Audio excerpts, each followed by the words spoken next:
Shalom. First and foremost, I want to give all praises, honor, and glory to Yahweh, Bahasham Yahushai, Bahasham Rakha Kodash.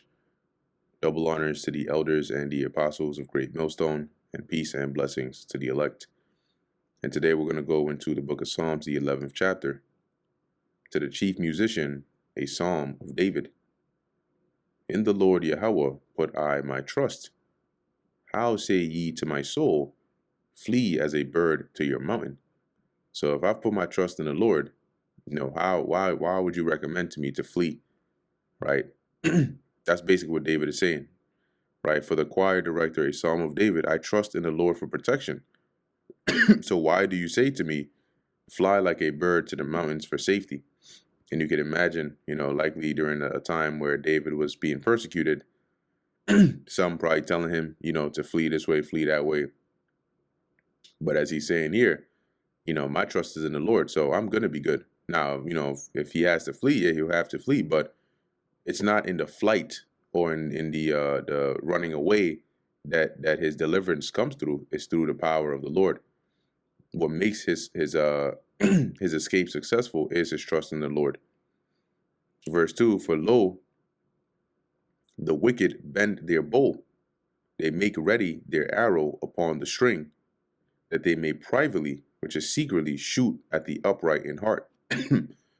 Now, spiritually speaking, who does the wicked represent? The book of Malachi, the first chapter and the third verse tells you that Esau, Edom. Okay. Now, generally, yes, this is also true for wicked doers, but primarily the scriptures identify a nation of people, and primarily their elites, right? The spearheads of their nation, the top tribes of their nation, as the wicked.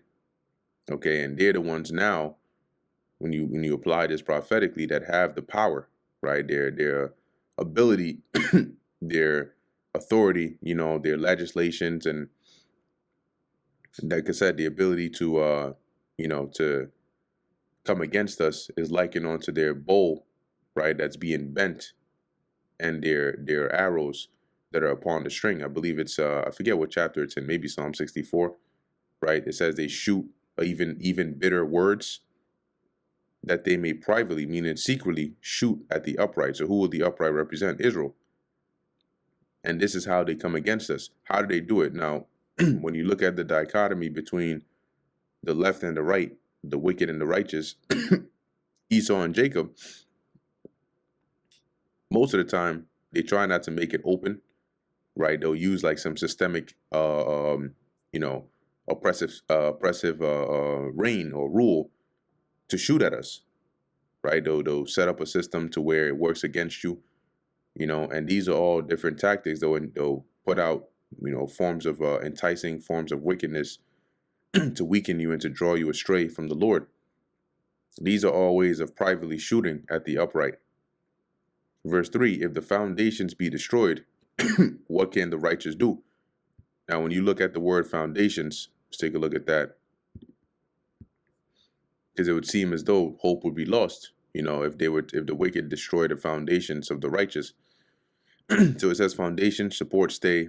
Let's look at the Jacinius Hebrew Chaldee lexicon, right? It says princes, nobles, Psalm 11 and 3, when the columns are overturned, i.e., when the noblest, the defenders of what is right and good, have perished, right? So if the defenders of what's right and good have perished, then as it says here, what can the righteous do? Because who's going to defend them? But no need to worry, right? Verse 4, the Lord is in his holy temple. The Lord's throne, the Lord's throne is in heaven. His eyes behold, his eyelids try the children of men. So regardless, the Lord is watching, and he's the ultimate judge. So long as the Lord is there, our foundation will never be overthrown. It says, but the Lord is in his holy temple. The Lord still rules from heaven. He watches everyone closely, examining every person on earth. And why? So he can try the righteous and judge the wicked. Right? Verse 5, the Lord trieth the righteous, right? That is to test you, to prove you. He'll put you through certain situations. But the wicked and him that loveth violence, his soul hateth. Right? The Lord hates the wicked and those that love violence, that push, wickedness. And what does he do to those that he hates? He judges them. Upon the wicked shall he rain snares, right? Which is like a trap, fire and brimstone, and an horrible tempest. And when you look in prophecy, the wicked, which represents Esau, Edom, according to prophecy, the Lord is going to ensnare them with this destruction that is coming, right? With fire and brimstone, which is signifying the destruction the Lord is going to bring upon their nation or upon their kingdom, right? Through World War III, which is also prophesied in the scriptures, through the nuclear missiles, which are often referred to here as fire and brimstone. And it mentions the horrible tempest,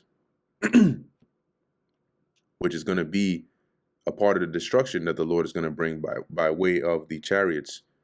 Now, the world knows these chariots, or they, in their minds, these are, in human language or in common English, UFOs, right, or UAPs. But they're biblical, in the scriptures. These are the vehicles of the angels. And that's how the Lord is going to make his return, right, at the point of the destruction of the wicked. So really, this is a very prophetic, actually. And when you read in the book of 2nd Ezra, the 13th chapter, it goes into the vision that Ezra had, which gives you, a more detailed account of what that horrible tempest was going to look like, which being mixed with fire is going to come out from the chariot of the Lord to destroy his enemies, along with the missiles that are going to be destroying or raining down upon the wicked. That's also in the book of Job, the 20th chapter. This shall be the portion of their cup. See, so this is going to be the what's in the cup that they have to drink that's been allotted to them. Verse 7, for the righteous Lord loveth righteousness. His countenance doth behold the upright. So the Lord's eyes are constantly upon the upright, to watch them, to keep them. And he loves to withhold or to behold righteousness. And that brings us to the end of the book of Psalms, the 11th chapter. Lord willing, that was edifying to the elect. In closing, I want to give all praises, honor, and glory to Yahweh, Bahasham, Yahweh Shai, Bahasham, Racha Kodash. And until next time, Shalom.